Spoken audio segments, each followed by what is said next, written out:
Kembali isi ceramah Habib Rizik, ada orang jabatannya tinggi tapi kerjaannya ngebohong melulu. Kezaliman ini salah satu dosa besar, saudara, yang sering diberikan balasan oleh Allah spontan di dunia sebelum di akhirat, termasuk di zaman kita sekarang ini terjadi, saudara.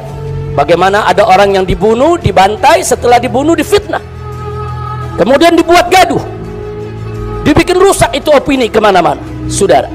Dan ini terjadi, akhirnya orang, saudara, resah, di mana-mana bingung, bagaimana persoalannya, fitnah sana, fitnah sini, bohong sana, bohong sini, saudara. Nah, tapi kebohongan itu nggak bakal bertahan lama. Kenapa? Allah nggak diam, ya kawan. Kalau ada hamba-hamba yang dizalimi, Allah tidak diam. Nah, akhirnya apa terjadi? Wallahu mukhrijum ma kuntum taktumun. Dan Allah mengeluarkan, Allah menyingkapkan, Allah tunjukkan apa-apa yang kalian sembunyikan. So, akhirnya ketahuan, saudara, apa masalahnya dan siapa yang melakukan pembunuhannya. Kita saksikan keajaiban, yaitu perbuatan Allah, keajaiban pembalasan Allah. Nah, ya, kami sekeluarga semua sudah. Nah, jadi yang ingin saya sampaikan di sini adalah para laskar ini mengawal, tugas mereka mengawal, bukan untuk mengganggu siapapun. Jadi sudah benar mereka melaksanakan tugas. Ketika begitu banyak mobil ingin menyalip, ingin membahayakan kami, mereka melakukan tugas dengan sangat cantik. Mereka tidak mencelakai orang dengan sangat cantik, yaitu bagaimana mereka mengusir satu persatu mobil-mobil tersebut sehingga tidak berhasil masuk ke dalam rombongan. Dan subhanallah, ya kawan, yang keempat yang saya sampaikan di sini, dengan takdir Allah, laulahum, tanpa mereka ini para syuhada, mungkin kami sudah digiring ke medan pembantaian yang mereka rencanakan. Allah mentakdirkan sesuai dengan kehendak Allah Subhanahu wa ta'ala. Demi Allah, saya dan keluarga siap setiap saat untuk menghadapi mati syahid, ya. Kami tidak akan pernah mundur selangkah pun juga, tidak akan pernah takut untuk menghadapi segala ancaman dan teror.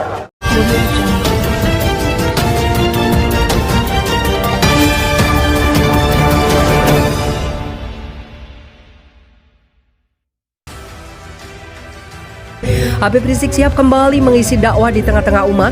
Dalam ceramahnya, ex-imam besar Front Pembela Islam itu menjelaskan tentang bahaya perang terminologi atau perang istilah. Habib Rizik menilai saat ini terjadi fenomena di mana perbuatan yang salah malah diberikan istilah yang diperhalus, sementara perbuatan yang baik malah diberikan cap-cap yang buruk. Itu namanya perang terminologi. Saya minta kepada Anda untuk jangan memberikan istilah yang bagus buat kejahatan. Jadi kalau ada koruptor, kadang-kadang istilah koruptor tidak bikin orang jerah saat ditangkap. Sudah pakai baju oranye justru senyum, tidak ada beban difoto sebagai koruptor, kata Habib Rizik dalam video yang diunggah di Islamic Brotherhood TV.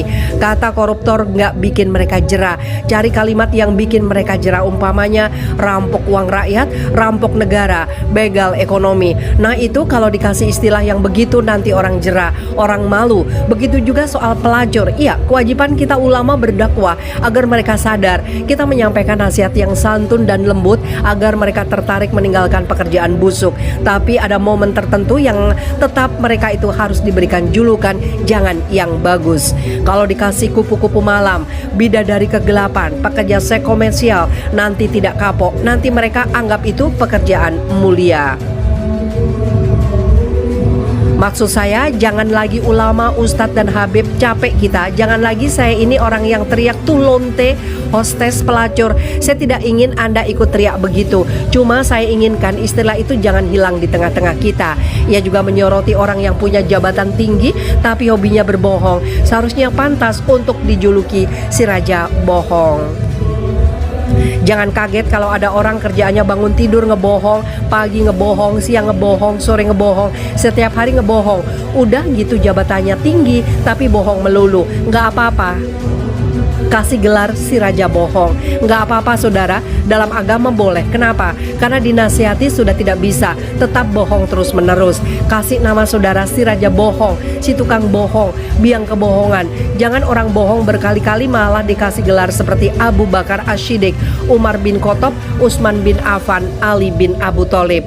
Belakangan dari luar negeri yang tidak tahu apa-apa kasih julukan Hasan bin Ali yang mendamaikan dunia.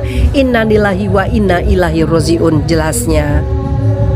Ketua Bidang Advokasi DPP Front Persaudaraan Islam, Aziz Yanuar, mengomentari masuknya nama AKBP Ari Cahaya Nugraha alias Aceh dalam surat dakwaan Fedy Sambo. Sambo merupakan terdakwa perintangan penyidikan dan pembunuhan berencana terhadap Brigadir J. Sementara Aceh, sosok yang diduga mengamankan CCTV di kasus unlawful killing atas 6 anggota Front Pembela Islam di KM 50 Tol Jakarta Cikampek pada 2020 lalu. Aziz mengatakan kasus KM 50 adalah extrajudicial killing, kejahatan HAM yang sistematis, meluas serta diduga menargetkan FPI dan Habib Rizik Syihab. Oleh sebab itu banyak sekali diduga para pejabat negara yang terlibat diduga menyembunyikan bukti mengenai peristiwa extrajudicial killing tersebut, termasuk oknum Komnas HAM. Diduga ikut menjadi pelaku obstruction of justice, kata Aziz kepada jpnn.com. Menurut Aziz, dugaan pemusnahan CCTV di rest area KM 50 sebagai bentuk menghilangkan jejak, pengaburan narasi dengan skenario palsu, tembak-menembak, dan pembuatan laporan oleh Komnas HAM yang justru menghalangi terbongkarnya extrajudicial killing.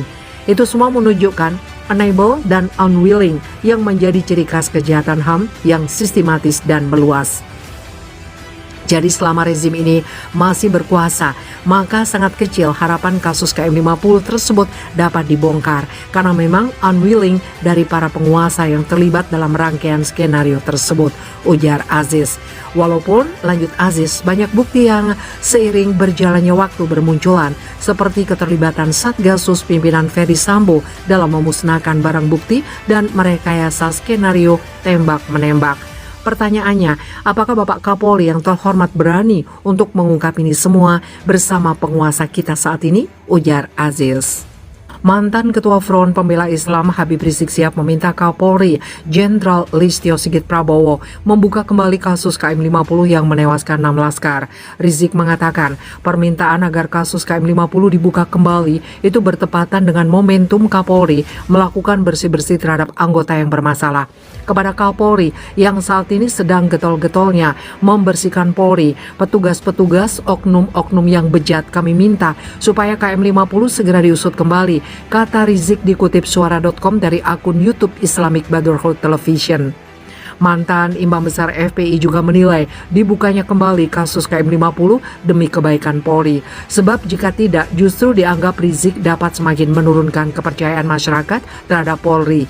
Lebih baik ini segera diselesaikan demi kebaikan Polri sendiri.